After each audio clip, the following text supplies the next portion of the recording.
Sarah was washing dishes when she heard loud noises coming from the garden. She peeked through the window and saw her son Max standing in the garden with a baby. She froze for a moment. She ran out and asked him how on earth he got the baby. He hesitated to speak for a moment, then said, "I'm sorry, I had to." Sarah was baffled by the scene, wondering how her son had managed to get a hold of a baby. She couldn't comprehend how he had done it, or who the baby was, and where it had come from. Sarah didn't know then that this would turn their whole life upside down. Sarah immediately called the police, hoping to track down the baby's parents.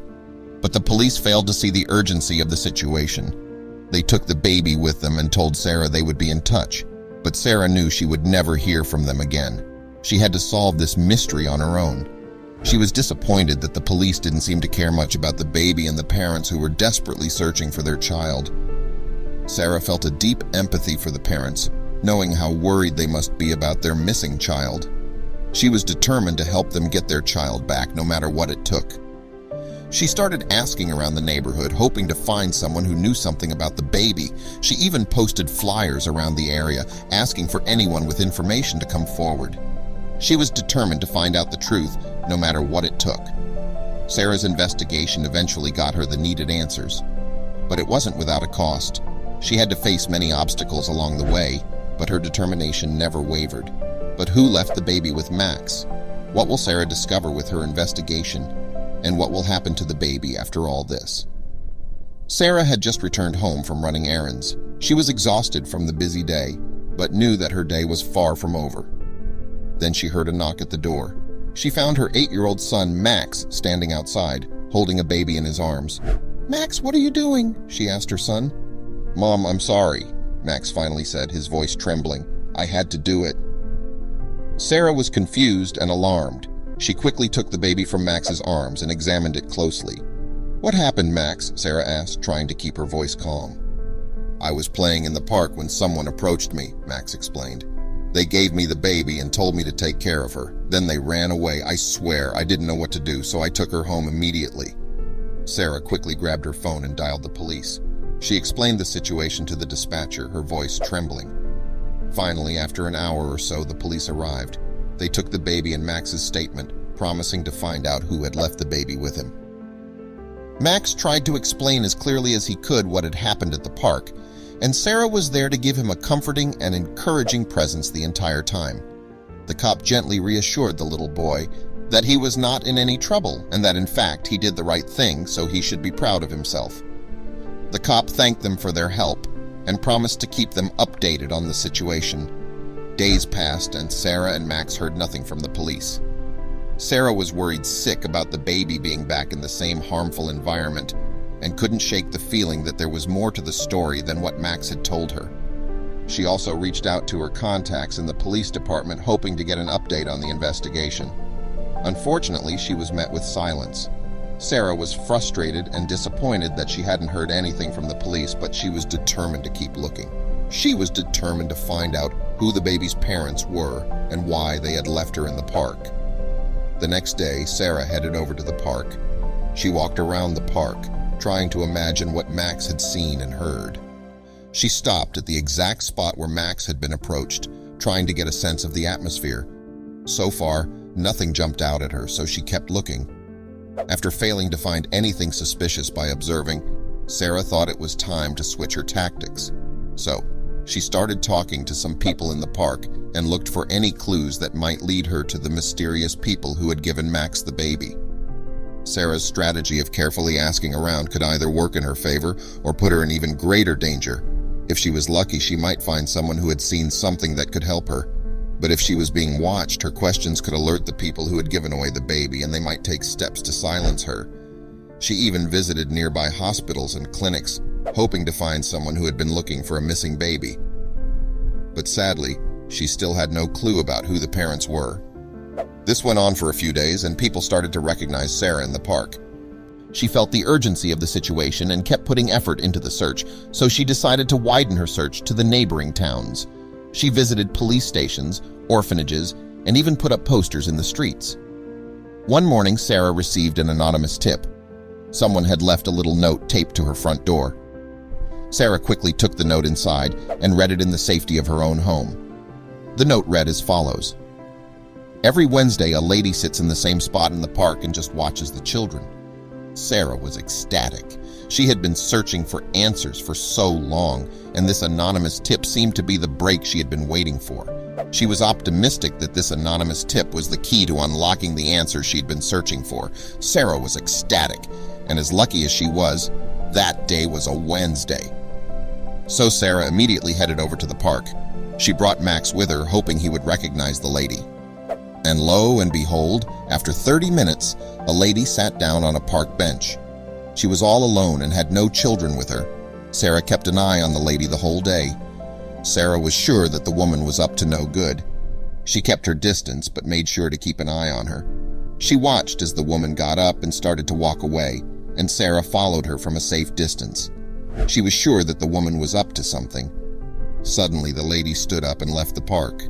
Sarah quickly grabbed Max, and together they followed the lady. She quickly put Max in his car seat, fastening him securely. She started the engine and drove off, keeping a safe distance between her and the lady.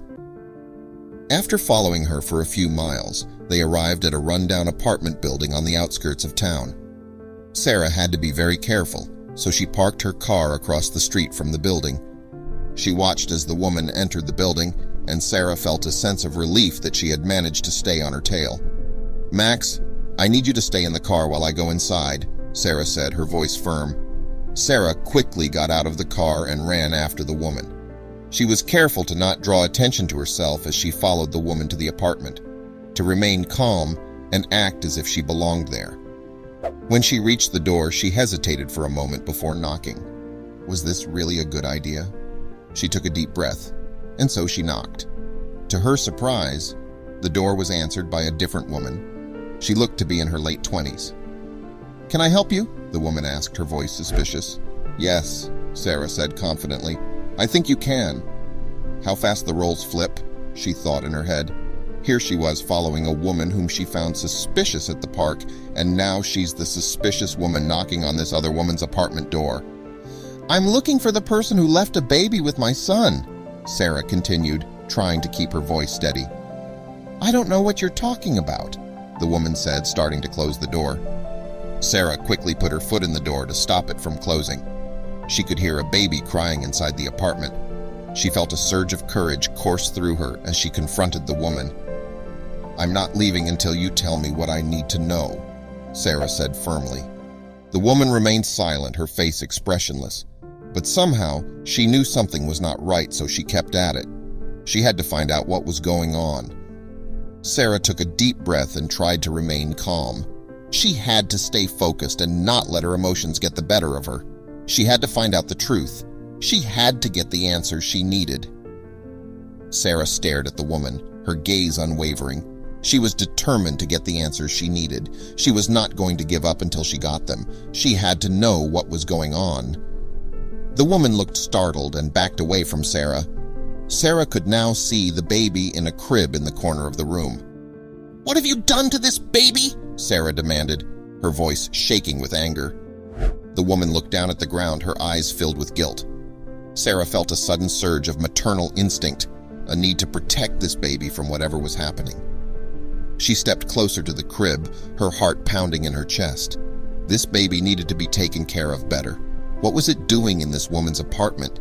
She felt a wave of anger and frustration, a need to do something to help this baby. She wanted to take the baby away from this place and make sure it was safe. She felt a strong urge to do something, anything, to protect this baby. She told Sarah that her name was Laura and that she had been hired by a couple to take care of their baby. She had been taking care of the baby for several weeks when the couple suddenly disappeared, leaving her with no money and no way to take care of the baby. Unfortunately, this is a situation that happens all too often, leaving innocent people with no resources to care for a child. Caring for a baby is no easy task, as it requires providing food, clothing, shelter, and medical care. Sarah listened intently to Laura's story, feeling a deep sympathy for her situation. She knew that Laura had to take responsibility for the baby, even though it was not her own. She could only imagine the difficulty of having to care for a baby with no resources or support. Sarah was also aware of the emotional toll this situation could take on someone, as it was a lot of responsibility to take on. Still, Sarah immediately called the police, who arrived soon after and arrested Laura on the spot for child endangerment and abandonment. As Sarah and Max watched from a distance, the police took Laura away in handcuffs. Sarah knew that the child's welfare must be prioritized at all costs, and what Laura had done was putting the child in danger. She knew she needed to take immediate action to ensure the child's safety. Sarah immediately called the police, who arrived soon after and arrested Laura on the spot for child endangerment and abandonment. Sarah also contacted the local child services agency and reported the incident. She was determined to make sure that the child was not put in any more danger. Sarah was determined to ensure that the child was given the best possible care and protection. Sarah felt relieved that the baby was safe and that justice was being served. Sarah was relieved to hear that the child was safe and in the care of the agency,